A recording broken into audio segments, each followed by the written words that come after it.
ونستغفره ونؤمن به ونتوكل عليه ونعوذ بالله من شرور أنفسنا ومن سيئات أعمالنا من يهده الله فلا مضل له ومن يضلله فلا هادي له فلن تجد له وليا مرشدا ونشهد أن لا إله إلا الله وحده لا شريك له ونشهد أن سيدنا وحبيبنا ومولانا محمدا عبده ورسوله صلى الله عليه وعلى آله وصحبه وسلم الذي أرسله بالحق بشيرا ونذيرا وداعيا إلى الله بإذنه وسراجا منيرا فقد قال الله تعالى في كلامه المجيد والفرقان الحميد أعوذ بالله من الشيطان الرجيم بسم الله الرحمن الرحيم ألف لام ميم ذلك الكتاب لا ريب فيه هدى للمتقين وأيضا قال إن الله وملائكته يصلون على النبي يا أيها الذين آمنوا صلوا عليه وسلموا تسليما اللهم صل على محمد وعلى آل محمد كما صليت على إبراهيم وعلى آل إبراهيم إنك حميد مجيد اللهم بارك على محمد وعلى آل محمد كما باركت على إبراهيم وعلى آل إبراهيم إنك حميد مجيد তাহাজ্জুদের যায় না মাঝে মরণ দিও প্রভু আমায় ইকামতে দ্বীনের কাজে কবুল করে নিও আমায় তাহাজ্জুদের যায় না মাঝে মরণ দিও প্রভু আমায় ইকামতে দ্বীনের কাজে শামিল করে নিও আমায় বালাগাল উলা বিকামালিহি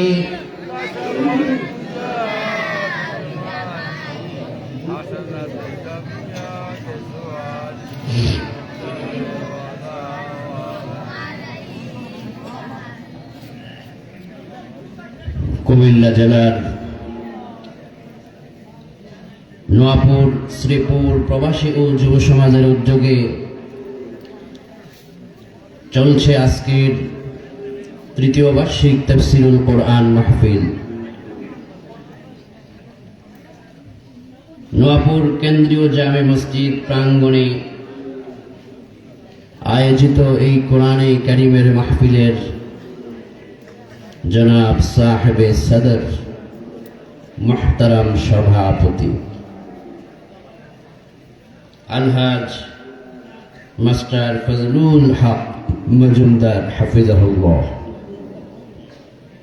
আল্লাহ পাক সভাপতি সাহেবের হায়াতে প্রচুর বরকত দান করুন, আমরা পড়ি আমিন।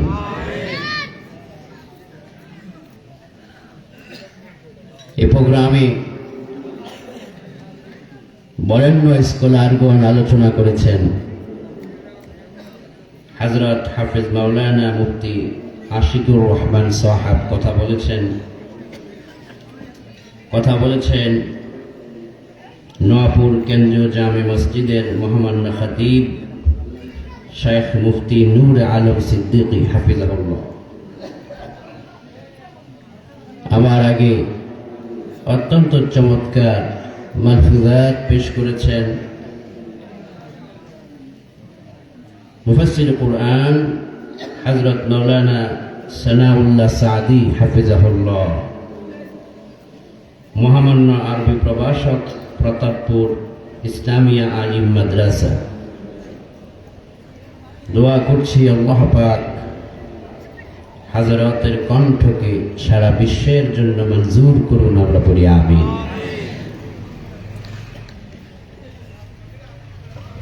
কলরব শিল্পী গোষ্ঠী আপনাদেরকে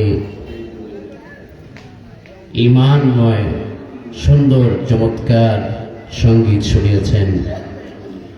দোয়া করছি কলরবকে আল্লাহ কবুল করুন, বলি আমিন।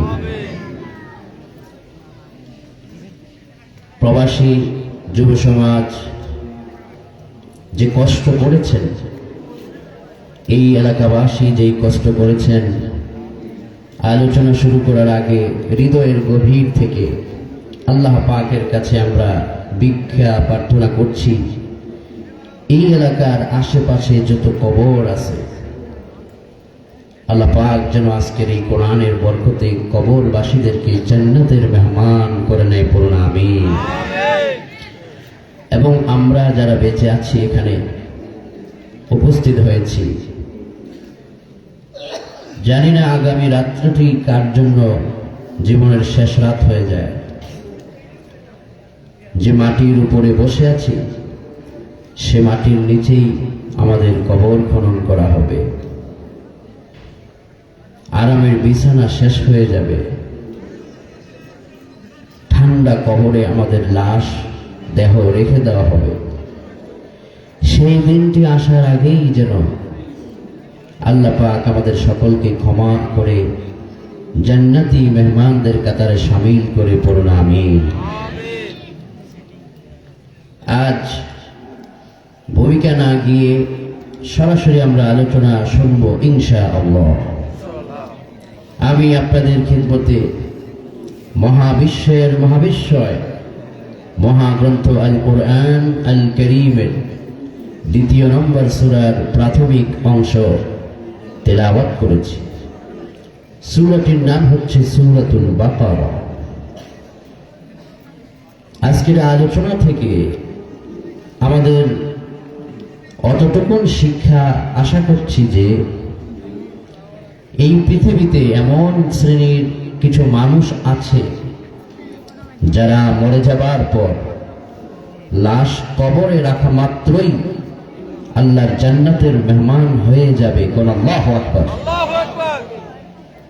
5টি গুণে গুণান্বিত কিছু মানুষ এই পৃথিবীতে আছে যারা মরে যাবার সাথে সাথেই জান্নাতের মেহমান হয়ে যাবে। এবং সেই গুণগুলো কি আজকে আমরা জানবো কোরআন থেকে, বলুন ইনশাআল্লাহ। আমরা কি চাই না যে আমার মৃত্যুর পর লাশ যখন কবরে রেখে দেওয়া হবে, মাটির কবর মাটি থাকবে না, জান্নাতের বাগান হোক? এটি আমরা চাই না? আমাদের 5টি গুণে গুণান্বিত জীবন সাজাতে হবে। আল্লাহ তৌফিক দাও, পড়ি আমিন। রব্বুল আলামিন সূরাতুল বাকারাকে 3টি অক্ষর দিয়া শুরু করলেন।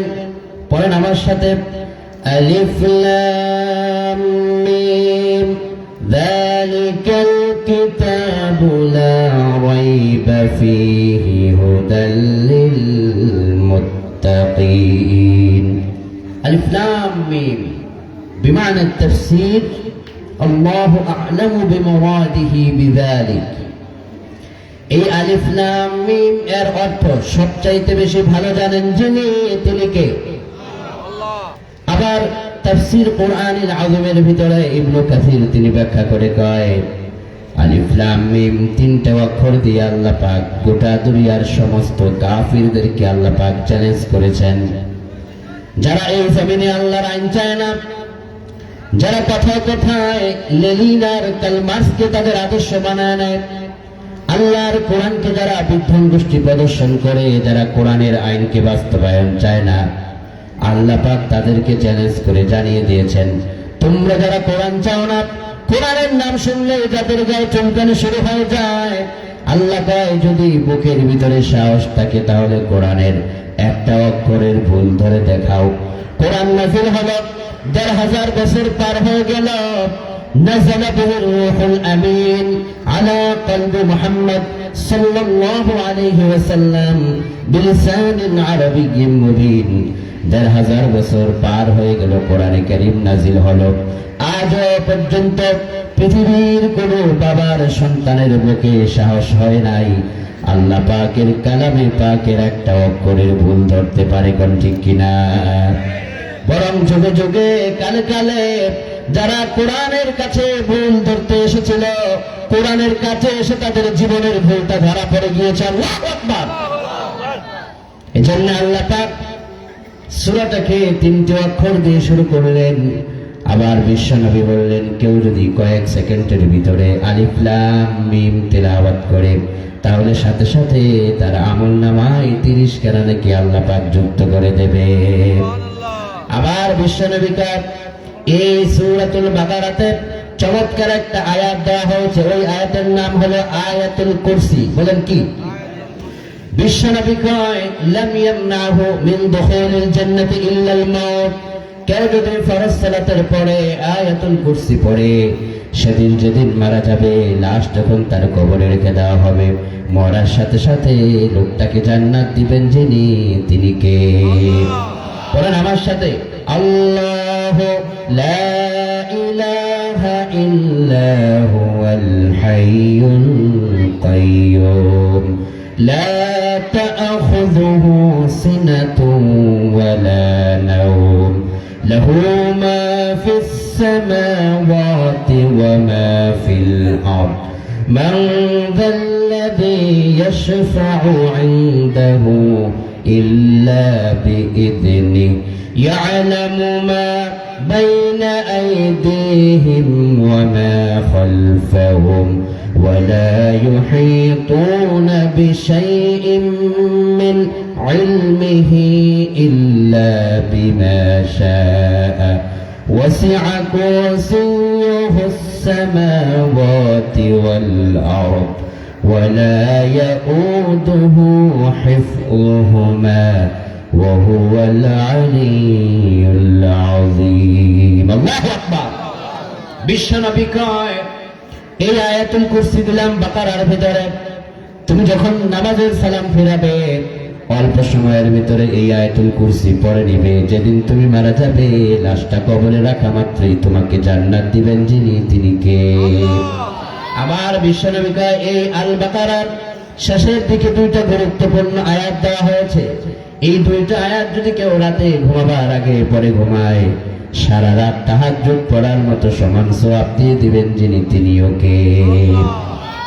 আল বাকারা শেষে 2টা আয়াত আছে। বিশ্বনবী কয়, কাফাতা, যখন ঘরে শোয়ার সময় তুমি এই 2টা আয়াত পড়ে ঘুমাবে, সারা রাত আল্লাহর নূরের তৈরি ফেরেশতারা তোমার বাড়ি ঘরগুলোকে তোমাকে পাহারা দিয়ে আল্লাহর হেফাজতে রাখবে। আল্লাহু আকবার। ওই 2টা আয়াত পড়েন আমার সাথে, আমানার রাসূলু বিমা উনজিলা ইলাইহি মির রাব্বিহি والمؤمنون كل آمن بالله وملائكته وكتبه ورسله لا نفرق بين أحد من رسله وقالوا سمعنا وأطعنا غفرانك ربنا وإليك المصير لا يكلف الله نفسا إلا وسعها لها ما كسبت وعليها ما اكتسبت ربنا لا تؤاخذنا إن نسينا أو أخطأنا ربنا ولا تحمل علينا إصرا كما حملته على الذين من قبلنا ربنا ولا تحملنا ما لا طاقة لنا به واعف عنا واغفر لنا وارحمنا أنت مولانا فانصرنا على القوم الكافرين الله أكبر বিশ্বনবীকার যখন রাতে ঘুমাতে যাবে এই দুইটা আয়াত পরে ঘুমাতে যাবে আবার বিশ্বনবীকার রাতে ঘুমাবার সময় আয়াতুল কুরসিটাও পরে ঘুমাতে যাবে ওমান ক্বরাআহা হিনা ইয়াখুযু মাদজাহু আমানাল্লাহু আলা দারিহি ওয়া দারি জারিহি যারা ঘুমানোর সময় আয়াতুল কুরসি বিছানায় পড়ে ঘুমায় যায় তার চারিদিকের ঘর তাকে আশেপাশের ঘরকে নিরাপত্তা দিয়ে দেন যিনি তিনি কে আল বাকারা এটি অত্যন্ত গুরুত্বপূর্ণ একটি সূরা এই সূরার যে আমলগুলো আল্লাহ যেন আমাদেরকে করার তৌফিক দেয় পড়ুন আমিন তারপরে আল্লাহ পাক আলিফ লাম মিম বলার পরে আল্লাহ পাক বলছেন যালিকাল কিতাবু লা রাইবা ফীহি হুদাল লিল মুত্তাকিন ও চট্টগ্রামের তাওহীদি জনতা ও নোয়াপুরের শ্রীপুরের তাওহীদি জনতা আল্লাহ কয় এমন একটা কোরআন তোমাদেরকে দেওয়া হয়েছে যে কোরআনে কারিমে সন্দেহ তো দূরের কথা সন্দেহের কোনো অবকাশও নাই সুবহানাল্লাহ যারা এই কোরআনের প্রতি সন্দেহ পোষণ করে বুঝতে হবে তাদের 14 গোষ্ঠীর ভিতরে সন্দেহ আছে আর এই কোরআনে কারিমকে যারা বিদ্বেষ গোষ্ঠী প্রদর্শন করবে তারা পিছনের দরজা দিয়ে পালিয়ে যেতে বাধ্য হবে ঠিক কি না কোরআনের সাথে যারা থাকবে আল্লাহ পাক তাদেরকে কি সারপ্রাইজ দিচ্ছে আল্লাহ বলছেন আল্লাহ কয় শোনো যালিকাল কিতাবু লা রাইবা ফীহি হুদাল লিল মুত্তাকিন যারা কোরআনের সঙ্গে জেল জুলুম নিপীড়ন নির্যাতন নানান বিপদের মুহূর্ত কোরআনের সাথে থাকবে তাদের নামটা আল্লাহ মুত্তাকির খাতায় লিখে দিবে যেদিন সে মারা যাবে ফেরেশতারা তাকে জান্নাতে নেওয়ার জন্য অটোমেটিক তাকে ডেকে ডেকে জান্নাতে পৌঁছায় দেবে এজন্য কোরআনের সঙ্গে থাকার দরকার আছে না নাই আল্লাহ আমাদের সবাইকে কোরআনের সঙ্গে থাকার তৌফিক দিন বলি আমিন এরপরে আল্লাহ পাক মুমিনের 5টি গুণ বর্ণনা করলেন মরার সাথে সাথে যারা জান্নাত পাবে 1 নম্বর গুণ আল্লাহ পাক দিলেন এই দুনিয়াতে কাফেররা তোমাদের ঈমানকে কেড়ে নেবার চেষ্টা করবে খবরদার একজন মুমিন প্রয়োজনে তার জীবন দিয়ে দেবে তবুও ভারতের কাছে ঈমান বিক্রি করবে না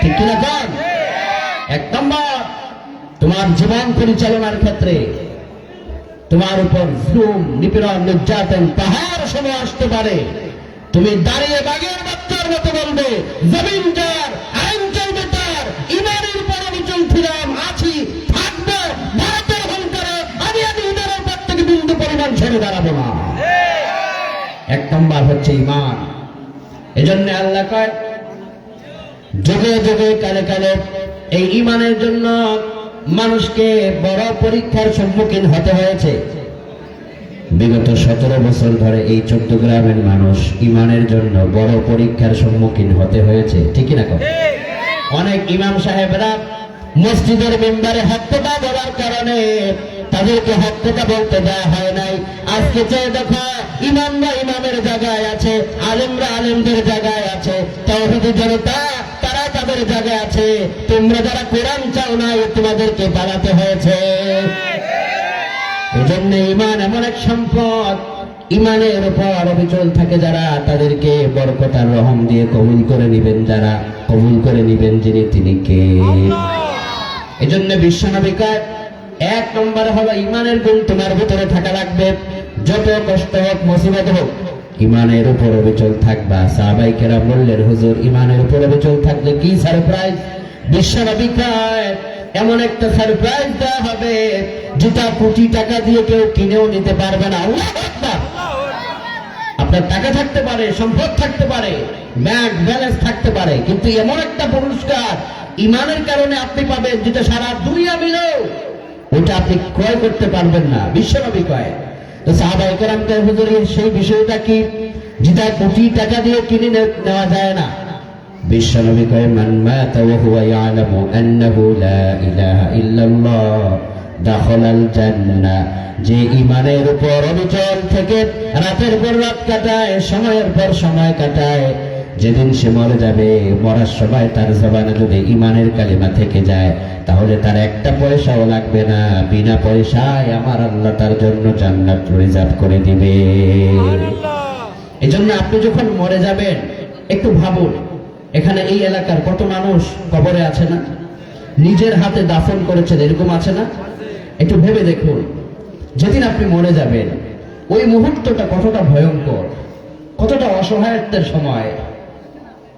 তখন যদি মৃত্যুর বিছানায় যিনি শুয়ে যায়, তাকে যদি বলা হয়, বাবা তোমার কি লাগবে, উনি শুধু এটাই বলবে, আমি কিছু চাই না, শুধু দোয়া করো যেন ঈমান নিয়ে মরতে পারি। ঠিক না? করে মৃত্যুর বিছানায় যখন মানুষ পৌঁছে যায়, বিশ্বনবী কয়, এমন কঠিন ভয়ঙ্কর কষ্ট তাকে দেওয়া হয়, নিজের তাজা দেহ থেকে চাকু দিয়ে, ছুরি দিয়ে দেহ থেকে গোশতগুলোকে ছিঁড়ে ফেললে মানুষ জীবিত অবস্থায় যেরকম কষ্ট পাবে, মালাকুল মউত যখন জান কবজ করে, মৃত্যুর যন্ত্রণা তার চাইতে কোটি কোটি গুণ বেশি হয়ে যায়। বিশ্বনবী বললেন, এমন ভয়ঙ্কর যন্ত্রণা মরণের সময় হয়ে যায়, আমার আল্লাহর হাবিব কয়, মালাকুল মউতের পা থাকে জমিনে, দেহ থাকে মহাকাশ মণ্ডলে। মৃত্যু ব্যক্তিটা মালাকুল মউতের ভয়ঙ্কর চেহারা দেখতে পায়, দেখার কারণে ভয়ে তার ঘাড়ের রগগুলো পিছন দিক থেকে ঠাস ঠাস করে ছিঁড়ে যায়। সে পানিও চাইতে পারে না, কথাও বলতে পারে না। নবী আমার কয়, এই কঠিন ভয়ঙ্কর মুসিবতের সময় যারা ঈমানের উপর থাকবে, সেই সময়ে, ভয়ঙ্কর সময়ে আসমান থেকে আল্লাহ তার বাড়িতে জান্নাতের ফেরেশতাদেরকে পাঠায়া দেবে।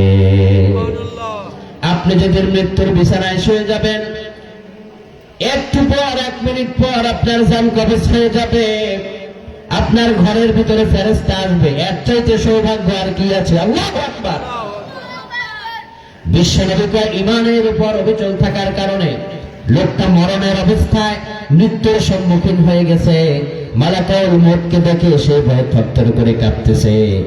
দেখবেন মানুষ যখন বিছানায়, মরণের বিছানায় শুয়ে যায়, দেখবেন তার চোখগুলো আস্তে আস্তে বড় হতে থাকে, সে শুধু উপরের দিকে এদিক সেদিক তাকায়, ভয়ঙ্কর একটা ছাপ তার মধ্যে বসে ওঠে, কারণ সে মালাকুল মউতের ভয়ঙ্কর দৃশ্য দেখতে পায়। আর জীবনে যে অন্যায় করেছে, পাপ করেছে, নাফরমানি করেছে, সেই দৃশ্যটা মরণের সময় ফেরেশতারা তার চোখের সামনে তুলে ধরে, গুনাহগুলো তুলে ধরে, মদের আড্ডায় ছিল তুলে ধরে, অন্যের ক্ষেতের আইল ঠেলেছিল সেটা তুলে ধরে, অন্যের উপর জুলুম করেছিল সেটাও সে দেখতে পায়, রাতের গভীরে কত গুনাহ করেছে সেটা সে দেখতে পায়। এই ভয়ঙ্কর গুনাহগুলো যখন তার চোখের সামনে ফেরেশতা তুলে ধরে, লোকটা অসহায়ের মতো শুধু এদিক সেদিক তাকায়, কিছুই বলতে পারে না।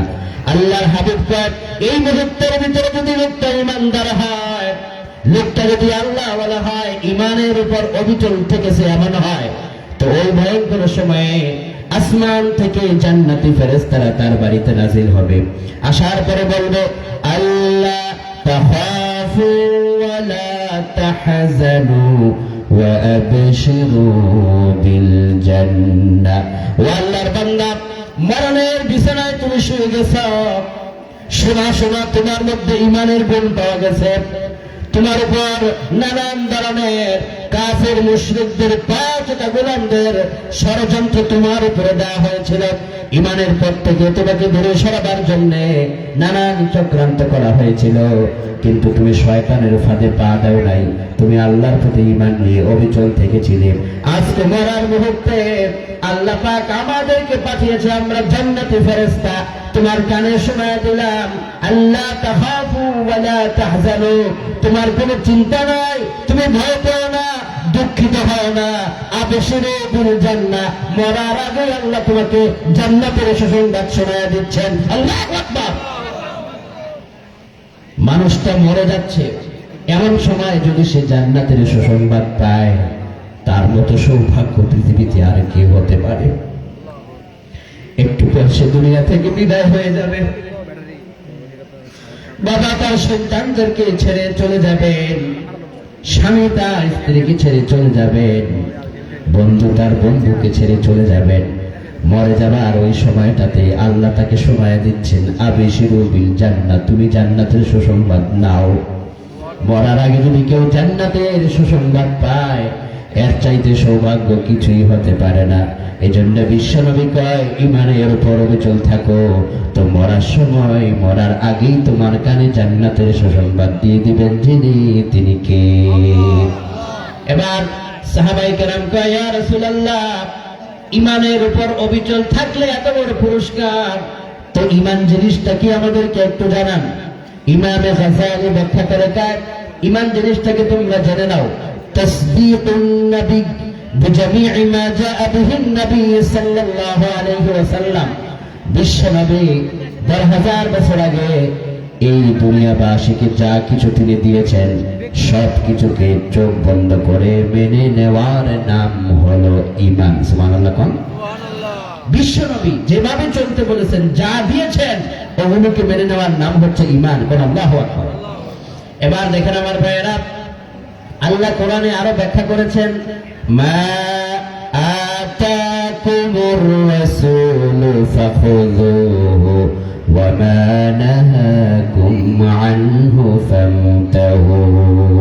বিশ্বনবী তোমাদেরকে যা দিয়েছেন তা গ্রহণ করো, বিশ্বনবী তোমাদেরকে যা থেকে বিরত থাকতে বলেছেন তা থেকে তোমরা বিরত থাকো। নবীর কথার উপরে প্রতিষ্ঠিত থেকে ঈমানের সাথে নেক আমল করার নাম হলো ঈমানদারি।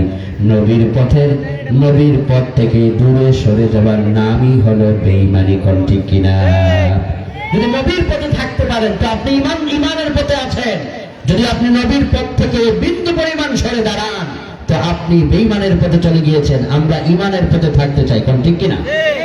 ঈমানের পথে থাকতে হলে মাঝে মধ্যে পরীক্ষা দেওয়ার দরকার আছে না নাই?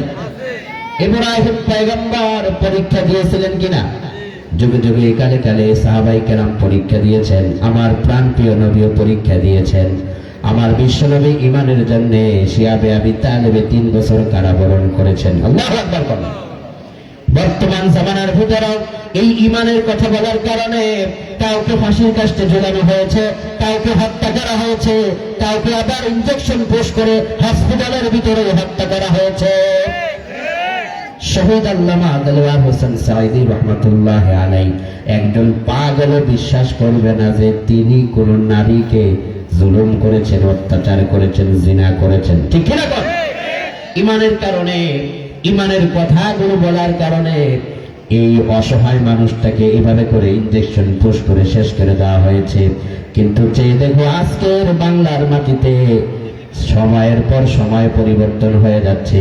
এখনকার তরুণ সমাজ সবাই একটা কথা বলতে শুরু করেছে, এত জুলুম, এত অত্যাচার দেওয়ার পরেও তরুণ সমাজ এখন বলে যাচ্ছে আগামী দিনে আমরা আল্লাহর কোরআনকে পার্লামেন্টে পৌঁছায় দিতে চাই।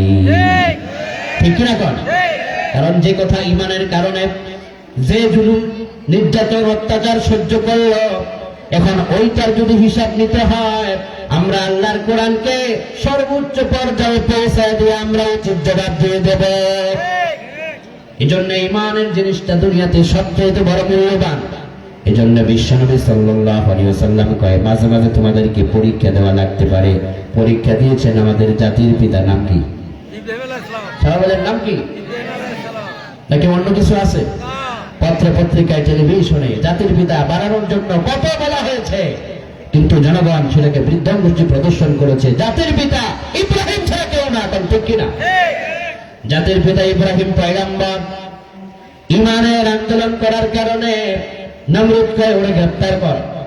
ইব্রাহিম পয়গম্বরের কাছে পুলিশ বাহিনী গিয়ে কয়, তোমার নামে গ্রেপ্তারি পরোয়ানা জারি, তোমাকে ফেরাও, তোমাকে নমরুদ যেতে বলেছে। ইব্রাহিম পয়গম্বরকে পুলিশ এসে চারিদিক থেকে ঘেরাও করলো। ইব্রাহিম পয়গম্বর আমাদের পিতা, আমাদের জাতির পিতা।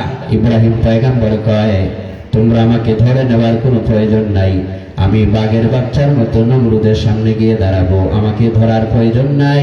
মুমিন কখনো কোনো মানুষকে ভয় করতে পারে না, মুমিন একমাত্র ভয় রাখে যার, তিনি কে? বাঘের বাচ্চার মতো নমরুদের সামনে চলে গেল। নমরুদ কয়, ইব্রাহিম, সবাই আমাকে সেজদা করলো, তুমি সেজদা করলে না। সবাই আমার দল করে, তুমি আমার দল করো না, কারণটা কি তুমি আমাকে বলো। ইব্রাহিম পয়গম্বরের নবুয়তের জ্ঞান আছে না নাই? ইব্রাহিম পয়গম্বর কয়, ও নমরুদ, তোমার দল আমি কেন করি না, তোমার মতো নমরুদকে আমি কেন সেজদা করি না, এটা কি আমি তোমার মন্ত্রী পরিষদের সবার সামনে বলবো, নাকি আমি তোমাকে পার্সোনালি বলবো? নমরুদ এবার চিন্তা করলো, ইব্রাহিম সে তো মেধা সম্পন্ন লোক, যদি আমার দলের সামনে বলতে বলি, দলের সামনে বলতে গিয়ে যদি কর্মী ছুটায় দেয়, মন্ত্রী যদি ছুটে যায়, তাহলে তো আমার দল আস্তে আস্তে ভেঙে পড়বে। এজন্য নমরুদ কয়, তাহলে তুমি পার্সোনালি আমার কানের কাছে এসে কও। ইব্রাহিম পয়গম্বর কয়, না না, এখান থেকে সবাইকে সরিয়ে দাও, এমন কিছু কথা তোমাকে আমি বলবো যেটা তুমি আগে শোনো নাই। এবার নমরুদ ইব্রাহিম নবীর কথা শোনার জন্য মন্ত্রী পরিষদের সবাইকে এখান থেকে তাড়িয়ে দিলেন, জায়গা খালি হয়ে গেল। এবার এই জায়গার ভিতরে নমরুদ আর ইব্রাহিম পয়গম্বর আছেন। ইব্রাহিম পয়গম্বর শুরুতে শুধু একটা কথাই বলেছেন, আপনি কে? কি বলছেন? আপনি কে? তো নমরুদ কয়, আমি এই জগতের, এই মানব, এই সবকিছুর রব, আমি খোদা, আমি সবাইরে চালাই। তো ইব্রাহিম পয়গম্বর কয়, আপনি যে বললেন আপনি রব, আপনি খোদা, আপনি বিধানদাতা, আইনদাতা, তো আমি আপনাকে মানি না। আসল কারণটা এখন শোনেন। আপনি আমাকে বলেন খোদায়িত্ব না হয় আপনি পালন করলেন, কিন্তু সেটা আপনি কতদিন করবেন? কোনো একদিন আপনার মরণ হবে কিনা?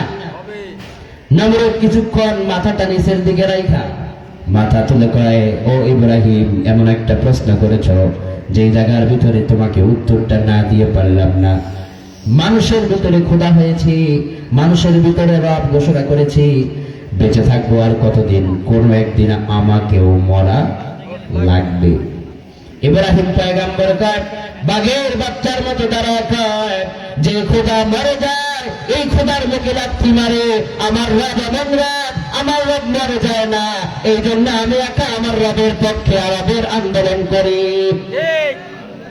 যখন ইব্রাহিম পয়গম্বর এই নমরুদকে খোদা হিসাবে মানল না, নমরুদকে এবার ইব্রাহিমকে গ্রেপ্তার করা হলো, কারাগারের ভিতরে নিক্ষেপ করা হলো। ইব্রাহিম পয়গম্বর ইমান ছাড়ে নাই, ইব্রাহিম পয়গম্বর একাই তিনি ইমানের উপর অবিচল ছিলেন।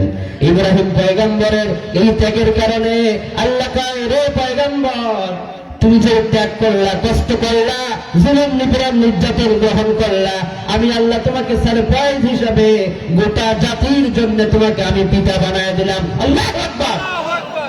মিল্লাত আবিকুম ইব্রাহিম হুয়া সাম্মাকুমুল মুসলিমিন, জাতির পিতা ইব্রাহিম নবীকে বানালেন যিনি, তিনি কে? এবার ইব্রাহিম পয়গম্বরকে নমরুদ কয়, তুমি যদি ঈমান ছেড়ে দাও, আমার দলে আসো, তাহলে তোমাকে ছেড়ে দেওয়া হবে। ইব্রাহিম নবী কয়, আমাকে তোমরা একা মনে করেছো, মনে রাখো আমার ডানে বামে সামনে পিছনে 24 ঘন্টা আমার আল্লাহর কুদরতি ফেরেশতা পাহারা দেয়। আল্লাহু আকবার। আপনি যখন আল্লাহর পথে থাকবেন, ঈমানের উপর থাকবেন, মনে করবেন না আপনি একা আছেন।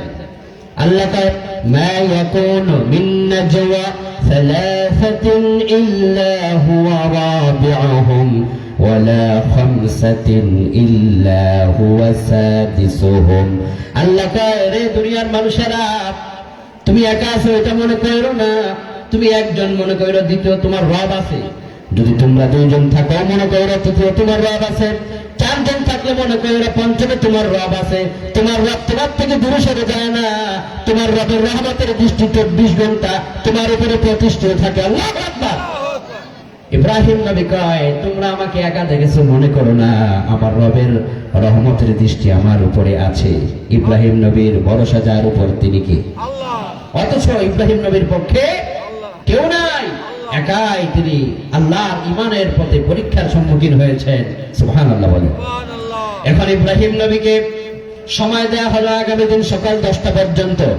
যদি নবী ও ইব্রাহিম যদি তুমি ঈমান না ছাড়ো তাহলে তোমাকে আমরা আগুনে পুড়ে শেষ করে দেব। ইব্রাহিম নবী আগুনকে ভয় পাইছেন নাকি? মুমিন কি আগুনকে ভয় পাইতে পারে? মুমিন প্রচন্ড তুফানের সামনে, পাহাড়ের সামনে দাঁড়িয়ে মুমিন বলে দেয়, এই বিশাল তুফান পাহাড় আমি আমার রবের 1 ফোঁটা রহমতের কাছে কিচ্ছু না। ঠিক না? আমার রবের 1 ফোঁটা রহমত আমাকে মুক্ত করার জন্য যথেষ্ট। এটাই হচ্ছে মুমিনের কথা। সুবহানাল্লাহ। সকাল 10টা পর্যন্ত টাইম দেওয়া হলো, ঈমান ছাড়বা নইলে তোমাকে আগুনের মধ্যে পড়িয়ে দেওয়া হবে। সকাল 10টা বেজে গেল। নমরুদের সেনাবাহিনী তার যৌথ বাহিনী গিয়া কয়, ও ইব্রাহিম তোমার সিদ্ধান্ত কি? ইব্রাহিম পয়গম্বর আলাইহিস সালাতু ওয়াস সালাম কয়, আমার সিদ্ধান্ত আগে ছিল যেটা বর্তমানেও আছে সেটা। সুবহানাল্লাহ। আগুনের ভিতরে নিক্ষেপ করার জন্য ইব্রাহিম নবীকে নিয়ে যাওয়া হলো। ফেরেশতারা এসে ইব্রাহিম নবীর সামনে দাঁড়ায় যায়, এমন উত্তপ্ত আগুনের জায়গা তৈরি করে দেওয়া হলো, ইব্রাহিম পয়গম্বরকে আগুনের ভিতরে নিক্ষেপ করে দেওয়া হবে। ফেরেশতারা এসে ইব্রাহিম নবীকে সালাম দেয়, বললেন, ও আল্লাহর পয়গম্বর, আপনাকে এখন আগুনের ভিতরে নিক্ষেপ করে ফেলে দেওয়া হবে। আমরা ফেরেশতারা এসেছি, যদি আপনি আমাদেরকে বলেন তো আমরা ফেরেশতারা আপনাকে সাহায্য করার জন্য প্রস্তুত। সুবহানাল্লাহ। ইব্রাহিম নবী কি জবাবটা দিয়েছেন? সুবহানাল্লাহ। ঈমান কাকে বলে? ঈমানের শক্তি কাকে বলে? ইব্রাহিম পয়গম্বর আলাইহিস সালাতু ওয়াস সালাম কয়, ও আল্লাহর ফেরেশতারা, তোমাদের কাছে সাহায্য চাওয়ার কথা তোমরা বলছো, তোমরা আমার প্রতি আন্তরিকতা দেখিয়েছো, তাই তোমাদেরকে ধন্যবাদ। কিন্তু তোমরা একটা কথা মনে রাখো, আমি ইব্রাহিম শুধুমাত্র একবার নয়, 2বার নয়, এই রকমের যদি 1000 বার আগুনের ভিতরে আমার পড়তে হয়, আমার যাতে আগুন দিয়ে করিয়ে দেব, জ্বালিয়ে দেব। শুধুমাত্র আমি চাই আমার আল্লাহ যেন আমার উপরে খুশি থাকে। আল্লাহু আকবার। আর যে আল্লাহ এই আগুনের ভিতরে আমাকে নিক্ষেপ করতে হয়েছে, ওই আল্লাহ তো আমাকে দেখতেছেন। আল্লাহ যদি চান আমি আগুনের ভিতরে পড়ে যাই, আমার কোনো আপত্তি নাই। রবের জন্য আমি আগুনের ভিতরে নিক্ষিপ্ত হতে প্রস্তুত, সাহায্য করার কোনো প্রয়োজন নাই। সুবহানাল্লাহ। এবার ইব্রাহিম পয়গম্বরকে উলঙ্গ করে অত্যন্ত লাঞ্ছনার সাথে বেঈমানরা আগুনের ভিতরে নিক্ষেপ করে দিল। আল্লাহ রাব্বুল আলামিন ইব্রাহিম পয়গম্বরের জন্য পুরস্কার সেই আগুনের ভিতরে কি চমৎকার ভাবে রেখেছেন। আগুন যার কথা শুনে তিনি কে? আগুনের ধর্ম হলো পুড়িয়ে দাও, আগুনের ধর্ম হলো সব ছাই করে দাও। কিন্তু ইব্রাহিম পয়গম্বর যখন আগুনের ভিতরে নিক্ষিপ্ত হলেন, আল্লাহ আসমান থেকে ঘোষণা করে দিলেন, ইয়ানা রুকুনি বারদাও ওয়া সালামান আলা ইব্রাহিম। ও আগুন, আমি আল্লাহ তোরে বানাইছি, আজকের জন্য আগুন তোর ধর্ম ভিন্ন হয়ে যাবে। আমার ইব্রাহিম যতক্ষণ থাকবে, আগুন তুমি আজকে তাপ দিবে না, কষ্ট দিবে না। আগুন তুমি আজকে এই জায়গায় এয়ার কন্ডিশন জান্নাতে রূপান্তরিত হয়ে যাও। আল্লাহু আকবার। আগুনটা জান্নাতের বাগান করে দিলেন যিনি, তিনি কে? আল্লাহ। ইমাম ইবনে কাসির তাফসীর করে কয়, ইব্রাহিম পয়গম্বরের হাত বাঁধানো হলো রশি দিয়া, পা বেঁধে দেওয়া হলো রশি দিয়া। 40 দিন পর্যন্ত আগুনের ভিতরে ইব্রাহিম পয়গম্বর ছিলেন। প্রথম যখন আগুনের ভিতরে নিক্ষেপ হয়ে গেলেন, ইব্রাহিম পয়গম্বর সেখানে একা। আল্লাহ জিবরাইল আলাইহিস সালামকে কয়, রে জিবরাইল, আমার ইব্রাহিমের সঙ্গে আগুনের ভিতরে তুমি তার সঙ্গী হয়ে যাও। আমার ইব্রাহিম যতদিন থাকবে ততদিন ওই জায়গার ভিতরে ইব্রাহিমকে তুমি সময় দিবে, ইব্রাহিমের যেন কষ্ট না হয়। সুবহানাল্লাহ। 40 দিন পার হয়ে গেল। ইব্রাহিম পয়গম্বর বিশাল আগুন থেকে বের হয়ে যাবেন। হযরতে পয়গম্বরের হাতকে রশি দিয়ে বেঁধে দেওয়া হলো, পাকে রশি দিয়ে বেঁধে দেওয়া হলো। যখন তিনি আগুনের সেই কুণ্ডলী থেকে বের হচ্ছেন, ইব্রাহিম পয়গম্বরকে বাঁধা রশিগুলো পর্যন্ত পড়ে যায়, পায়ের রশিগুলো পড়ে যায়। কিন্তু কি অবাক করা বিষয়, ইব্রাহিম পয়গম্বরের হাত পায়ের একটা পশম পর্যন্ত পুড়ে যায় নাই। নমরুদ যখন এই দৃশ্য দেখতে পেল, নমরুদ কয়, ইব্রাহিম, এত ভয়ঙ্কর আগুনের ভিতরে একটা পশম তোমার পড়ল না, ঘটনাটাকে? ইব্রাহিম পয়গম্বর কয়, যালিকুমুল্লাহু রাব্বুকুম লা ইলাহা ইল্লা হুয়া খালিকু কুল্লি শাই। তিনি আমার তোমার রব, যিনি ছাড়া কোনো মাবুদ নাই, তিনি সবকিছু বানিয়েছেন। সেই রবের আদেশে আগুনটা আমার জন্য জান্নাতের বাগান হয়ে গেছে। আল্লাহু আকবার, আল্লাহু আকবার। সেই ইব্রাহিমের মতো ঈমান যদি আমার থাকে, সেই ইব্রাহিমের মতো ঈমান যদি আপনার থাকে, আজকের জীবনেও রাম বাম কাফের মুশরিকেরা আপনার উপর যতই জুলুম অত্যাচার চালিয়ে যাক, দিন শেষে মুমিনদের বিজয় হবে ইনশাআল্লাহ। বলেন এই জন্য যে যত জুলুম, নিপীড়ন, নির্যাতন, যত কিছুই হোক, ঈমানের পথ থেকে আমরা বিন্দু পরিমাণ সরে দাঁড়াবো না ইনশাআল্লাহ। নির্বাচনের আগে আমাদের বাংলাদেশে ঈমান বিক্রি হয় 200-500 টাকার বিনিময়ে। মানুষ বেনামাজিকে ভোট দেয়, এরকম আছে না? তোমার ভোটে যদি একজন বেনামাজি নির্বাচনে গিয়ে সব মেম্বার অফ পার্লামেন্ট হয়, সে যদি চাঁদাবাজি করে, চুরি করে, লুণ্ঠনি করে, তোমার ভোটের ভোট পেয়ে যদি সংসদ নির্বাচিত হয়, সে যত গুনাহ করবে সবগুলো তোমার আমলনামা দিয়ে দেবেন যিনি, তিনি কে? আল্লাহ। আর যদি তুমি একজন নামাজি ইমানদার মুমিনকে তোমার শপথ রায় পেশ করো, সেই রায় নিয়ে যদি সে পার্লামেন্টে যায়, ইসলামের খেদমত করে, কোরআনের খেদমত করে, তাহলে সবগুলো সওয়াব তোমাকে দিয়ে দেবেন যিনি, তিনি কে? আল্লাহ। এই জন্য ঈমানের বড় বিচল থাকা লাগবে। আমরা চাই আমাদের মরণটা যেন ঈমানের সাথে হয়। আমরা চাই যতদিন বেঁচে আছি ঈমানের উপরে থাকবো, মরে যেদিন যাব ঈমানটা নিয়ে যাব। নবী ইব্রাহিম যেভাবে আগুনের কাছে পরীক্ষা দিয়েছেন, আমরাও যদি পরীক্ষা দেওয়ার প্রয়োজন হয় পরীক্ষা দেব, তবুও ঈমান আমরা ছেড়ে দেব না। আল্লাহ তুমি আমাদের কবুল করে, বলি আমিন। আল্লাহ, যেদিন মৃত্যুর সময় ফেরেশতা এসে জান্নাতের সুসংবাদ শোনাবে, সেদিন তুমি আমাদের প্রত্যেকের কানে জান্নাতের সুসংবাদটা শোনার তৌফিক দিও, কোন আমিন। 2 নম্বর গুণ হলো, 1 নম্বর ঈমানের উপর অবিচল থাকা, 2 নম্বর গুণ হলো যখন যেখানে নামাজের সময় হবে তখনই সেখানে নামাজ পড়বো। কার জন্য? সবাই বলুন, কার জন্য? নামাজ কায়েম করার দরকার আছে না নাই? এই যে 14 গ্রাম আপনাদের এলাকার আশেপাশে বড় একটা বাজার, কোন বাজার একটা নাম বলেন তো? মিয়া বাজার বা 14 গ্রাম। হঠাৎ করে জুমার সালাতের আজান হলো। আজান হওয়ার সাথে সাথেই দোকান বন্ধ হয়ে গেল, কল কারখানা, অফিস, আদালত সব বন্ধ হয়ে গেল। আগে নামাজ, এরপরে আবার শুরু হবে কাজ। এই রকমের একটা চিত্র ফুটে উঠুক, আমরা চাই কি চাই না? বাংলাদেশে এমন চিত্র কি এখন আছে? জোহরের নামাজের আজান চলতেছে, কল কারখানা, অফিস, আদালত সব ওপেন, রেস্টুরেন্ট, দোকান পাট সব ওপেন। মানুষ নিজের মতো করে তার সব কিছু করছে। আল্লাহ যে জোহরের আজানের ডাক দিয়েছে খবর নাই, এরকম আছে না? যদি ইসলামী স্টেট প্রতিষ্ঠিত হয়ে যায়, আজান হয়ে গেলে অফিস বন্ধ, আদালত বন্ধ, কল কারখানা, সেক্রেটারিয়েট, গণভবন, পার্লামেন্ট সব বন্ধ, আগে নামাজ তারপরে কাজ। এই রকমের একটা চিত্র যদি ফুটে উঠাতে চান, তাহলে ঈমানের উপরে অবিচল থেকে নামাজ কায়েমের আন্দোলনে শামিল হতে হবে, বলেন ইনশাআল্লাহ। এবার যদি আপনি নামাজি হয়ে যান, এবার যদি আপনি ঈমানদার হয়ে যান, এবার যদি আপনি 5 ওয়াক্ত সালাত আদায়কারী হয়ে যান, নামাজ কায়েমকারী যদি আপনি হয়ে যান, পুরস্কার আপনার জন্য আছে না নাই? ফজরের 2 রাকাত নামাজের কত মূল্য শুনলে চমকে উঠবেন। আমি যদি বলি আজকে ফজরের নামাজ কে কে পড়েন নাই, হাত তোলেন। হাত কম উঠবে না বেশি উঠবে? বেশি উঠবে, কারণ এখানে অনেক আছে আজকে ফজরের নামাজটাও পড়ি নাই। কিন্তু আমার আল্লাহ কত দয়াবান, আমি সকালের ফজর পড়ি নাই, সকালবেলার নাস্তা আমার আল্লাহ বন্ধ করে দেন নাই। আমি জোহর পড়ি নাই, দুপুরের খাবার তিনি আমার কেড়ে নেন নাই, আমি এশা আদায় করি নাই, রাতের খাবার তিনি আমার কেড়ে নেন নাই। আমি আমার রবকে ভুলে থাকি, কিন্তু আমার রব আমারে ভুলে যায় না।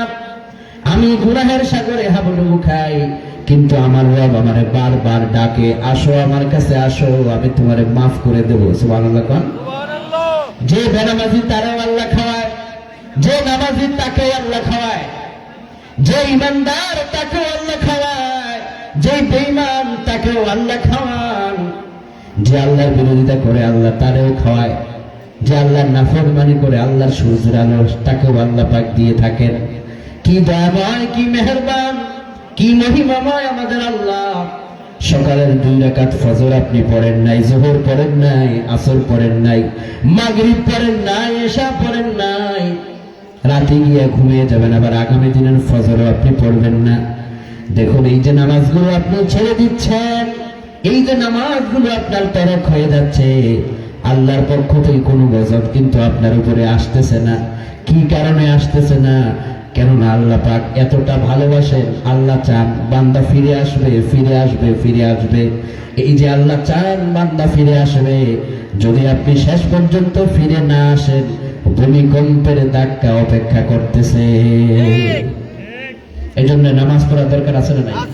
ছোট্ট একটা উদাহরণ দিই। আমরা যারা এখানে বেঁচে আছি, বেঁচে থাকার জন্য একদম মানুষের সবচেয়ে বড় মহাশক্তি জানেন? অক্সিজেন। বলি বেঁচে থাকার জন্য মহাঔষধের নাম কি? অক্সিজেন। অক্সিজেন কি আমরা পকেটে নিয়ে এসেছি এখানে? একজন মানুষের একদিন বেঁচে থাকার জন্য তার প্রয়োজন হয় 550 লিটার অক্সিজেন। একদিনের মূল্য $800, এক বছরের মূল্য 29 কোটি টাকা। আল্লাহু আকবার। আমি আপনি এক বছর বেঁচে থাকার কারণে, বেঁচে থাকার মূল্য 29 কোটি টাকার অক্সিজেন। বলুন, আল্লাহ কি কখনো আমাদের কাছে অক্সিজেনের মূল্য চেয়েছেন? কিন্তু আমার ভাইরা দেখেন, কখনো যদি যুবক তুমি অসুস্থ হয়ে যাও, হসপিটালে নিয়ে যাওয়া হলো, ও বৃদ্ধ মুরব্বী বাবা অসুস্থ হয়ে গেলেন, হসপিটালে নিয়ে যাওয়া হলো, ডক্টর পরীক্ষা করে যদি দেখেন আপনার ফুসফুসের ক্রিয়া বন্ধ হয়ে যাচ্ছে, বিজ্ঞান মেডিকেল সায়েন্স আবিষ্কার করেছেন সাপ্লিমেন্টাল অক্সিজেন থেরাপি। এটা যারা শুরু করবে, 1 দিন 2 দিন 12 দিন আপনাকে তারা কৃত্রিম অক্সিজেন দিয়ে বাঁচায় রাখবে। 15 দিন পরে যখন হসপিটাল থেকে বাড়িতে আসবেন, হসপিটাল কর্তৃপক্ষ একটি পেপারে আপনার লিখে দিবে এত টাকার অক্সিজেন আপনি নিয়েছেন। আপনি হসপিটালের ভিতরে 15 দিন অক্সিজেন নিলেন, হসপিটালকে সেই মূল্য দিতে হয়। কিন্তু আপনি যে আমার আল্লাহর অক্সিজেন নিলেন 15 বছর, 20 বছর, 30 বছর, 50 বছর হাত হয়ে গেল, 60-70 বছর পার হয়ে গেল, আল্লাহ যে বছরে 29 কোটি টাকার অক্সিজেন দিয়ে বাঁচায় রাখেন, সে আল্লাহ তো একদিনের জন্য মূল্য চান নাই। শুধু আল্লাহ চান এত কিছু তোমাকে দিলাম, শুধু আমাকে একটু সেজদা করো, সেজদা করলে অক্সিজেনের মূল্যর ঋণ আমি আল্লাহ আদায় করে দেব। কারণ সুবহানাল্লাহ। বিশ্বনবিকার কেউ যদি শুধুমাত্র 2 রাকাত ফজরের সুন্নাত নামাজ পড়ে, ও যুবক রাত 2টায় তুমি ঘুমাও, ফ্রি ফায়ার পাবজি খেলার পর ইনস্টাগ্রামে থাকো, ফেসবুক টিকটকে থেকে 2টা 2:30টায় ঘুমিয়ে যাও, সকালে তুমি জাগো না। শোনো যুবক, যদি একটা দিন জাগতে পারো মাত্র ফজরের 2 রাকাত নামাজে, বিশ্বনবী কয় মান সাল্লা রাকাতাল ফজর খায়রুম মিনাদ দুনিয়া ওয়া মা ফিহা। রে যুবক, সকাল বেলায় ঘুম থেকে জেগে ফজরের 2 রাকাত সুন্নাত আদায় করলা। ও আমার কলিজার টুকরো মুরব্বী বাবা, কষ্ট করে ফজরে 2 রাকাত সুন্নাত আদায় করলেন। এই 2 রাকাত সুন্নাতকে যদি এক পাল্লায় দেয়া হয়, তাম দুনিয়া যদি অপর পাল্লায় দেয়া হয়, নবীজি কয় 2 রাকাত ফজরের নামাজের মূল্য তাম দুনিয়া থেকে আমার আল্লাহর কাছে বেশি ভারী হয়ে যাবে। 2 রাকাত সুন্নাতের যদি এত মূল্য হয়, তো ফরজগুলোর মূল্য কত বেশি হবে। সুবহানাল্লাহ। এখন থেকে 1 ওয়াক্ত নামাজ ছাড়বো না ইনশাআল্লাহ। বিশেষ করে ফজরের সালাত তো ছাড়বই না ইনশাআল্লাহ। আমি পায়ে ধরে বলি, পায়ে ধরে অনুরোধ করে বলি, কার কোথায় কখন মৃত্যু আসে বলা যায় না। হঠাৎ চলে আসবে, হঠাৎ তওবা করার সুযোগটা পাবেন না। আমি আমি এক জায়গায় মাহফিল করলাম, আমার পাশে ছিলেন একজন বসা, আমার পাশে চেয়ারে বসে তিনি মাহফিলের একজন গেস্ট ছিলেন, মেহমান ছিলেন। আমি যখন মোনাজাত শেষ করে 2 কিলোমিটার দূরে গেলাম, আমার কাছে ফোন আসলো, সভাপতি সাহেব ফোন দেয়া কয়, হুজুর আজকে আমাদের মাহফিলে যেখানে আপনি আলোচনা করলেন, আপনার পাশে বসে যিনি মাহফিলটা শুনলেন, এই মুহূর্তে তিনি স্টেজ থেকে বের হয়ে ঘরের ভিতরে গেলেন, শোয়ার আগে এই মুহূর্তে তিনি দুনিয়া থেকে বিদায় হয়ে গিয়েছেন। আমি বললাম, যিনি আজকে এই জায়গায় বসে কোরআনের মাহফিল শুনল, বাড়িতে যাবার পরে মরণের তুফান তার শুরু হয়ে গেল, লোকটার বড়ই সৌভাগ্য, কপাল, জীবনের শেষ কাজটা তিনি আল্লাহর কোরআনের মাহফিলে চালায় দিতে পেরেছেন। আপনার জীবনের শেষ মুহূর্ত যদি নামাজের ভিতরে হয়, যদি আল্লাহর সিজদার ভিতরে হয়, কোরআন তিলাওয়াতের ভিতরে হয়, মুনাজাতের ভিতরে হয়, গুনাহের জন্য ক্ষমা চাওয়ার ভিতরে হয়, এর চাইতে সৌভাগ্যের মৃত্যু কিছুই হতে পারে না। এজন্য মরণটা কার কোথায় কখন চলে আসে কেউ জানি না। আজকে আমাদের এটা প্রতিজ্ঞা হোক, মরতে তো একদিন হবেই, তো মরার সাথে সাথে জান্নাত পাওয়ার যোগ্যতা অর্জন করে মাহফিল থেকে যাবো ইনশাআল্লাহ। এই যদি প্রতিজ্ঞা হয়, তো আপনার হৃদয়ের মধ্যে ইসলামের নূর ঢেলে দিতে পারেন যিনি, তিনি কে? আল্লাহ। বিশ্বনবী কয়, ও যুবক, গুনাহ করেছ, অশ্লীল ভিডিও দেখে দেখে রাতের পর রাত কাটাও, ফেসবুকের মেসেঞ্জারে জিএফের সঙ্গে কত রাতের পর রাত সময় কাটাইলা, কত সময় তুমি ফজরের আজানে মসজিদে না গিয়ে কম্বল মুড়ি দিয়ে ঘুমাইলা। ও যুবক, তাসের আড্ডায় গেলা, জুয়ার আড্ডায় গেলা, মদের আড্ডায় গেলা, দোকানে পাতে আড্ডা দিতে দিতে নামাজের সময়গুলো ব্যয় হয়ে গেল, রেস্টুরেন্টে বসে ব্যয় হয়ে গেল, মসজিদে নামাজের আজান হয়, ঘরের ভিতরে সময় ব্যয় হয়ে গেল, এত কিছু গুনাহ তুমি করে ফেললা। তো এগুলো থেকে তুমি মুক্ত করার জন্য একটা রাস্তা নবীজি দেখিয়েছেন। বিশ্বনবী কয়, গুনাহ যদি বান্দার পাহাড় পরিমাণ হয়, যুবকের গুনাহ অভাব নাই, এত গুনাহ করেছে কোনো সীমা নাই, কিন্তু যুবক যদি এই নিয়মে 2টা রাকাত নামাজ মসজিদে গিয়ে পড়ে, তার পাহাড় পরিমাণ গুনাহ আমার আল্লাহ মাফ করে দিবে। কোন সুবহানাল্লাহ। ও মুরব্বি বাবা, দাড়ি পেকে গেছে, কত গুনাহ করেছেন, তওবা করার সময় হয় নাই, মনে নাই, স্মরণে নাই। বিশ্বনবী কয়, এই মুরব্বি মানুষটা যদি গুনাহ করেছে, যুবক, এই যুবক মানুষটা যদি, যুবতী আমার বোন গুনাহ করে ফেলেছেন যৌবনের তাড়নায়, ওযু করার পরে লোকটা বিসমিল্লাহ বলে নামাজে দাঁড়ায় গেল, নিয়ত করলো আমি আমার সব পাপ মাফের জন্য আজকে 2টা রাকাত নামাজ পড়ব। নবী আমার কয়, মান সাল্লা রাকাতাইন লাম ইয়াহদিস নাফসাহু ফীহিমা বিশাইইন মিনাদ দুনিয়া গফারাল্লাহু মা তাকদ্দামা মিন যামবিহি। 2 রাকাত নামাজের নিয়ত করলো, ইচ্ছা হলো কত গুনাহ করছি আল্লাহ যেন মাফ করে দেয়। আল্লাহর হাবিব কয়, নামাজ সমাপ্ত করার সময় ডান দিকে সালাম ফিরালো, বাম দিকে সালাম ফিরাবার আগেই ওই মানুষটার পাহাড় পরিমাণ গুনাহ আমার আল্লাহ 2 মিনিটে মাফ করে দিবে। সুবহানাল্লাহ। যুবক, মদের আড্ডায় যাও, তাসের আড্ডায় যাও, তুমি নামাজে আসো, জিনা করে নামাজে আসো, যত অন্যায় করে নামাজে আসো, নামাজ যত বেশি তুমি পড়তে পারবে, গুনাহ থেকে তুমি তত বেশি বাঁচতে পারবে। কোন সুবহানাল্লাহ। নামাজটা ছাইরো না, ছেড়ে দিও না। মুসলমানের আসল পরিচয় হচ্ছে নামাজ, মুসলমানদের আসল পরিচয় হচ্ছে আল্লাহকে সেজদা দেওয়া। মুসলমান তার তো পরিচয়, সে এই কপাল দিয়ে তার রবকে সেজদা করবে। সকালবেলায় যখন ফজরের আযান হয়, মুয়াজ্জিন যখন ডাকে, হাইয়া আলাস সালাহ হাইয়া আলাল ফালাহ, আসসালাতু খায়রুম মিনান নাওম বলে যখন ডাকে, আশেপাশের গাছের পাখির ভিতরে যে বাসায় যে পাখিগুলো থাকে, পাখিগুলো জেগে এসে আল্লাহর জিকির করতে থাকে।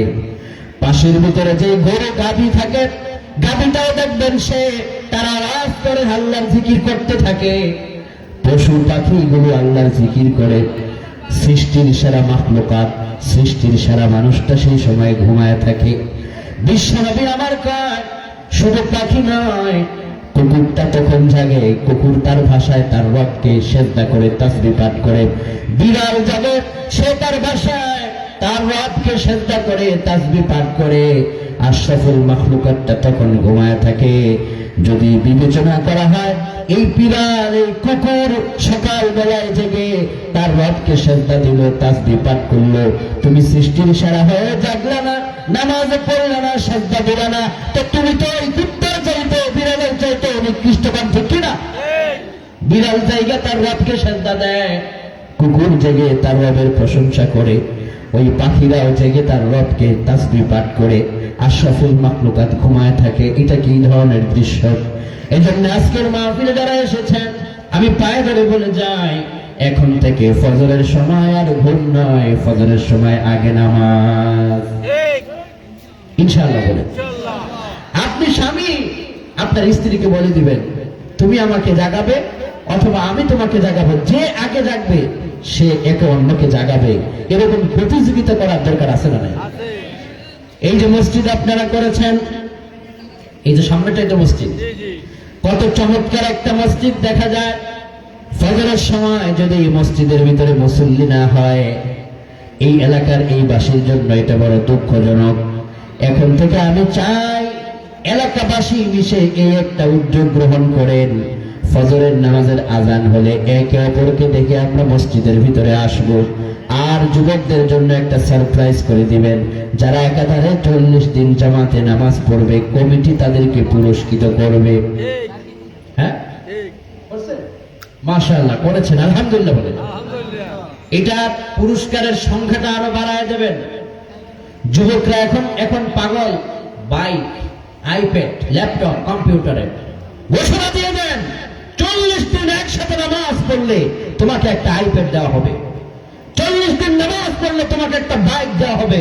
যুবক না ঘুমায় মসজিদে দৌড়ে আসতে বাধ্য হবে, ইনশাআল্লাহ। এরকম সারপ্রাইজ দেন যুবকদের জন্য, দেখবেন এলাকা পাল্টে যাবে, সমাজ পাল্টে যাবে।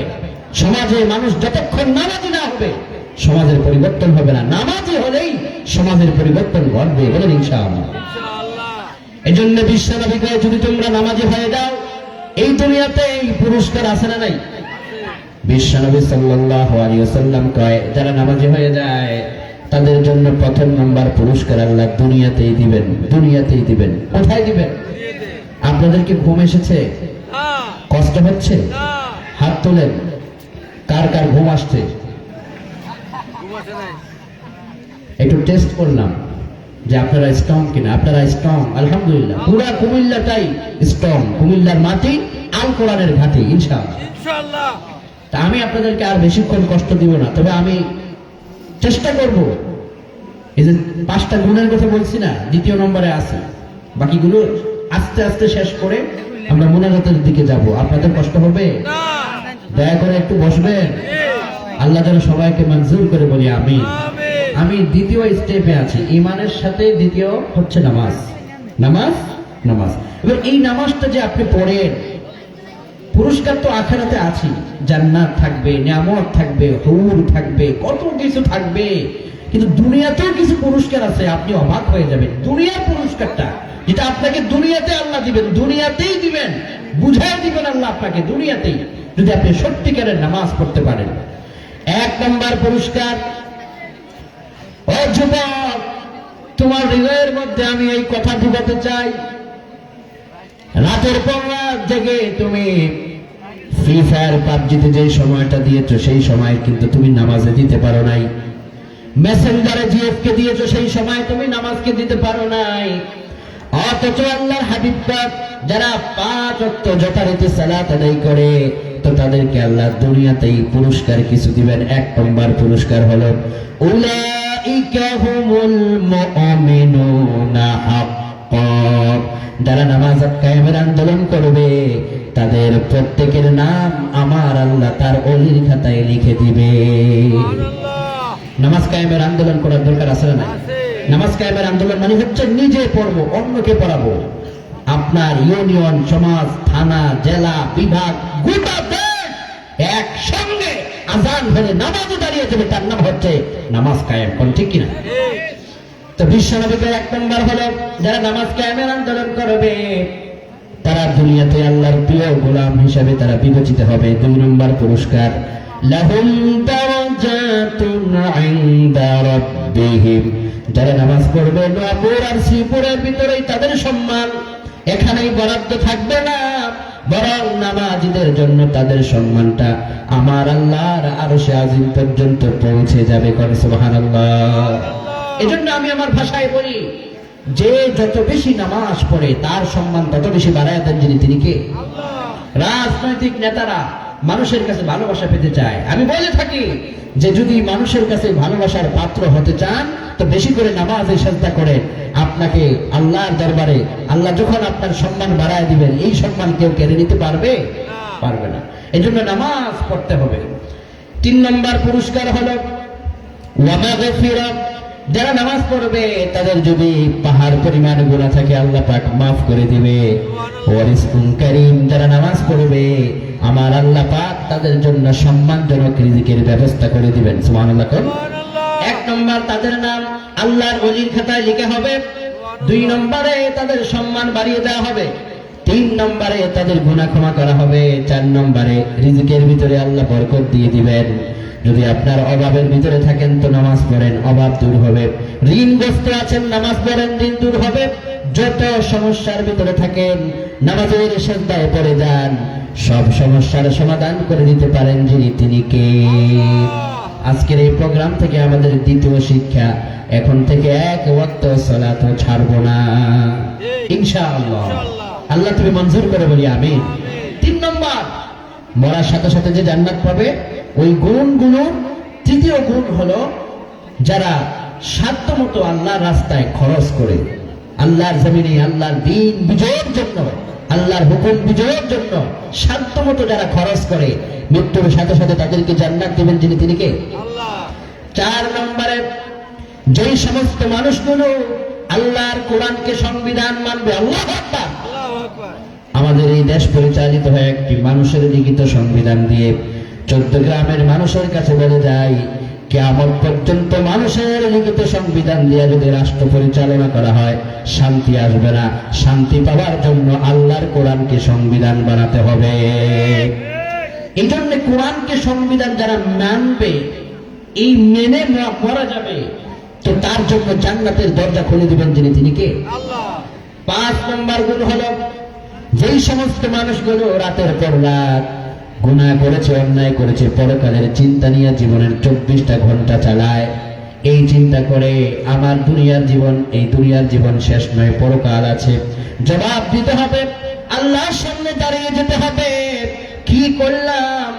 কি করলাম পরকালের জন্য, কি সম্বল জোগাড় করলাম, এই চিন্তাটা যে মানুষটা তার হৃদয়ের মধ্যে সব সময় রাখে, আল্লাহ পাক কয় এই 5টা গুণে গুণান্বিত মানুষ যেদিন মারা যাবে, শ্রীপুরের কোন একটা মসজিদের মাইকে সকাল 5টায় তার মৃত্যুর ঘোষণা হয়ে যাবে, 6টার ভিতরে তার কবর খনন হয়ে যাবে, 7টার ভিতরে তার দাফন করার জন্য মানুষেরা জানাজার ময়দানে হাজিরা দিয়ে দিবে, 8টার ভিতরে লাশটা কবরের ভিতরে মানুষ রেখে দিবে, 9টার ভিতরে ওই লাশের উপরে মাটি চাপা দিয়ে 10টার ভিতরে মানুষ চলে যাবে।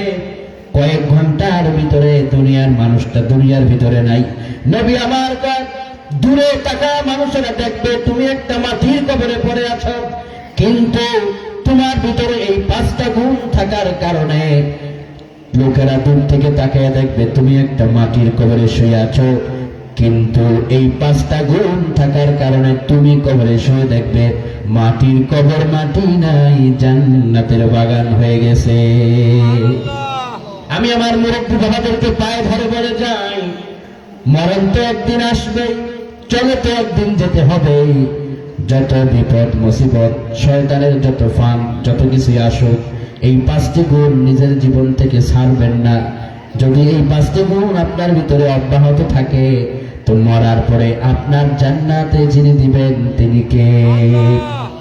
1 নম্বর ঈমানের উপর অবিচল থাকা, 2 নম্বর নামাজ কায়েমের আন্দোলন করা, 3 নম্বর জমিনে আল্লাহর দ্বীন বিজয়ের জন্য খরচ করা, 4 নম্বরে কোরআনকে সংবিধান মানা, 5 নম্বরে পরকালীন ভয় 24 ঘন্টা হৃদয়ে রেখে জীবন পরিচালনা করা। তো এই পাঁচটা গুণ যদি কোনো মানুষের থেকে যায়, আল্লাহ পাক তার কোরআনের ভিতরে বলছেন, উলাইকা আলা হুদাম মির রাব্বিহিম ওয়া উলাইকা হুমুল মুফলিহুন। এই মানুষগুলোকে হেদায়েতের পথে আল্লাহ রাখবেন, দিন শেষে সফলতার চেয়ার তাদেরকে দিয়ে দিবেন, দুনিয়ায় তারা শান্তি থাকতে পারবে, মরার পরে তারা জান্নাতের মেহমান হয়ে সফল হয়ে যাবে। কোন সুবহানাল্লাহ। এই পাঁচটি গুণ আমাদের মনে থাকবে তো ইনশাআল্লাহ। আয় আল্লাহ, তুমি আমাদেরকে মনে রেখে এই পাঁচটি গুণে গুণান্বিত মানুষ হয়ে চলার তৌফিক দিয়ে সবাই বলি আমিন। আমি দোয়ার দিকে যাব। দোয়ার আগে আমি প্রতিটি প্রোগ্রামে তিনটি বিশেষ আমল দিয়ে থাকি, আমলের কথা বলে থাকি।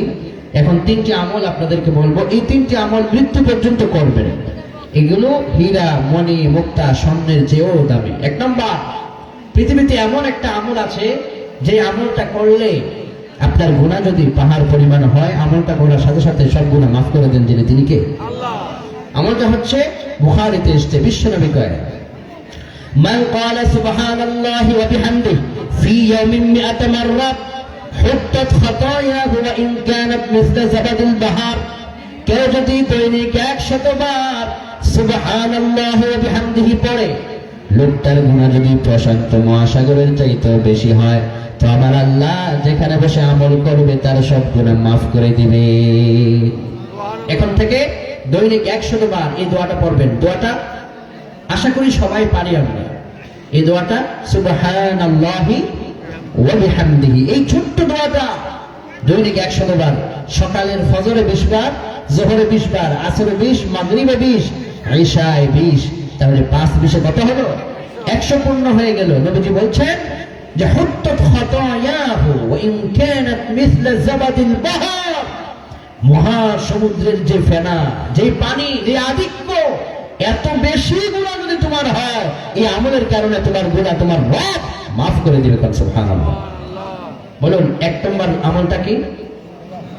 সুবহানাল্লাহি ওয়া বিহামদিহি। আজকে কি এই কথাটা আমার সাথে ওয়াদা করতে পারেন? বাড়িতে গিয়ে আপনার স্ত্রীকে এই আমলটা আপনি তাকে একটু শোনাবেন, পারবেন? নিজের স্ত্রীকে দাওয়াত দিবেন। আপনার সবচেয়ে আপন কিন্তু আপনার স্ত্রী, যে আপনার পাশে থাকে, এবং মরার পরে আপনি যদি চান যে আপনার স্ত্রীও আপনার সঙ্গে দুজনে একসাথে জান্নাতে থাকতে চান, দুইজনের ন্যাক আমল কিন্তু সমান হতে হবে। কম বেশি হয়ে গেলে ধরা পড়ে যাবে।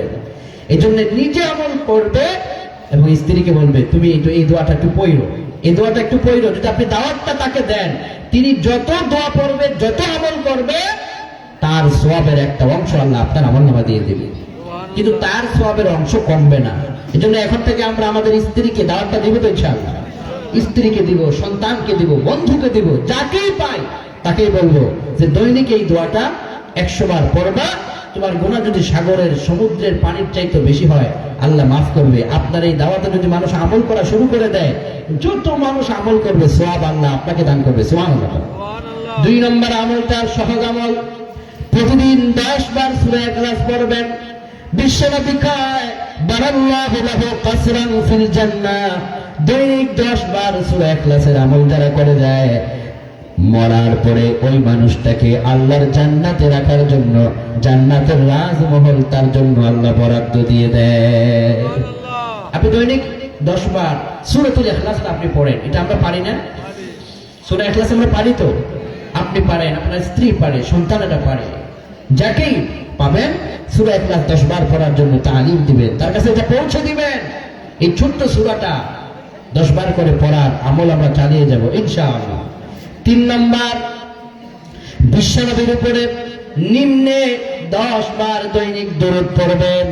যে দরুদটা আপনি পারেন পড়বেন, সাল্লাল্লাহু আলাইহি ওয়াসাল্লাম, এটাও একটা দরুদ। আল্লাহুম্মা সাল্লি ওয়া সাল্লিম আলা নাবিয়িনা মুহাম্মদ, এটাও একটা দরুদ। দরুদ ইব্রাহিম আছে, যেটা আপনার কাছে সহজ এবং শুদ্ধ হয়, পড়তে থাকবেন। নবীজি বললেন, যার দুরুদের সংখ্যা যত বেশি হয় কিয়ামতের দিন, যার দুরুদের সংখ্যা যত বেশি কিয়ামতের দিন, সে আমার জান্নাতে হবে তত নিকটবর্তী। বিশ্বনবী আর কয়, মান সাল্লা আলাইহি ওয়াহিদাতান সাল্লাল্লাহু আলাইহি আশারা, একবার দরুদ পড়লা 10টি রহমত নাজিল হয়ে যাবে, 10 রকমের গুনাহ মাফ হবে, 10 রকমের মর্যাদা বাড়িয়ে দেওয়া হবে। দরুদের আমল যার যত বেশি হবে তার দোয়া রবের দরবারে তত বেশি পৌঁছে যাবে। সুবহানাল্লাহ। এজন্য নবীজি আরো বলেছেন, মান সাল্লা আলা মুহাম্মদ, বিশ্ব নবীর উপরে দরুদ পড়লেন আর এই দোয়াটা পড়বেন, আল্লাহুম্মা আনজিলহুম মাকআদাল মুকাররাবা ইনদাকা ইয়াউমাল কিয়ামা। নবী আমার কাছে দরুদ পড়লো, আমার জন্য দোয়া করলো, হাল্লাত লাকুম শাফাআতি ইয়াউমাল কিয়ামা, কিয়ামতের দিন আমি নবী তার ডান হাত ধরে সুপারিশ করে তাকে জান্নাতে পৌঁছে দেব। আপনি আজানের সময় ছোট্ট একটা আমল করে নবীজির শাফাআত পেতে পারেন। যখন আজান হয়, আমরা অনেকে দোকানে থাকি, বিশেষ করে মাগরিবের আসরের পরে গিয়ে একটু দোকানে বসি, মাগরিবের আজান হয় এখনো কথা চলে, বা আসরের আজান হয় এখনো কথা চলে। তখন যদি আপনি কথা না বলে ছোট্ট একটা দোয়া পড়তে পারেন, নবীজি বলছেন তোমাকে আমি শাফাআত করে জান্নাতে পৌঁছে দেব। কোন আল্লাহু আকবার। বুখারীর বর্ণনায় বিশ্বনবী কয়, মান ক্বালা হিনা ইয়াসমাউন নিদা, মুয়াজ্জিনের আজান যে ব্যক্তি শুনল, আজানের শুনেছেন আর আজানের জবাব দিবেন, আজানের জবাবটা আপনি দিয়ে দিবেন। অতঃপর যখন আজান সমাপ্ত হয়ে গেল, দুরূদ শরীফ কয়েকবার পড়বেন, এরপর এই দোয়াটা পড়বেন, আল্লাহুম্মা রাব্বা হাযিহিদ দাওয়াতিত তাম্মাহ ওয়াস সালাতিল কাইমা আতি মুহাম্মাদানিল ওয়াসিলাতা ওয়াল ফাদিলা। শুধু অতটুকু পরিমাণ যদি আপনি পড়েন, নবীজি বলেছেন, হাল্লাত লাকুম শাফাআতি ইয়াউমাল কিয়ামা। এই আমলটা করার কারণে, এই আজানের আহ্বানে সাড়া দেওয়ার কারণে, দোয়াটা পড়ার কারণে কিয়ামতের দিন ওই উম্মতকে আমি সুপারিশ করে জান্নাতে নিয়ে যাব। কিন্তু আমরা আজানের সময় কথা বলি, পরস্পর কথা বলে এই দোয়াটা পড়তে ভুলে যাই। এজন্য এখন থেকে আজান যখন হচ্ছে, আজানের জবাব দিব, হেঁটে হেঁটে মসজিদের দিকে চলে আসবো, আজান শেষ তো এই দোয়াটা আমরা পড়বো। আল্লাহ আমাদের তৌফিক দিন, বলি আমিন। সমাজের সবাই যেন সচেতন হতে পারি, নামাজি হতে পারি, আল্লাহ আমাদের প্রত্যেককে মঞ্জুর করুক, বলি আমিন। তো 1 নম্বর বলছি, ছোট্ট আমলের মধ্যে সুবহানাল্লাহি ওয়া বিহামদিহি 100 বার, সূরাতুল ইখলাস 10 বার, দুরূদ শরীফ নিম্নে 10 বার, যদি আরো বেশি পারা যায় তো অনেক ভালো। এভাবে করে আমলগুলো আমরা চালিয়ে যাই, নেক আমলগুলোই কাজে লাগবে। আল্লাহ যেন আমাদের প্রত্যেককে আল্লাহর প্রিয় গোলামের কাতারে শামিল করে সকলে পড়ুন আমিন। এখন দোয়ার দিকে যাব। আমি দোয়ার আগে সকলের কাছে অনুরোধ করছি, নিজের পিছনের গুনাহের কথা আমরা স্মরণ করি।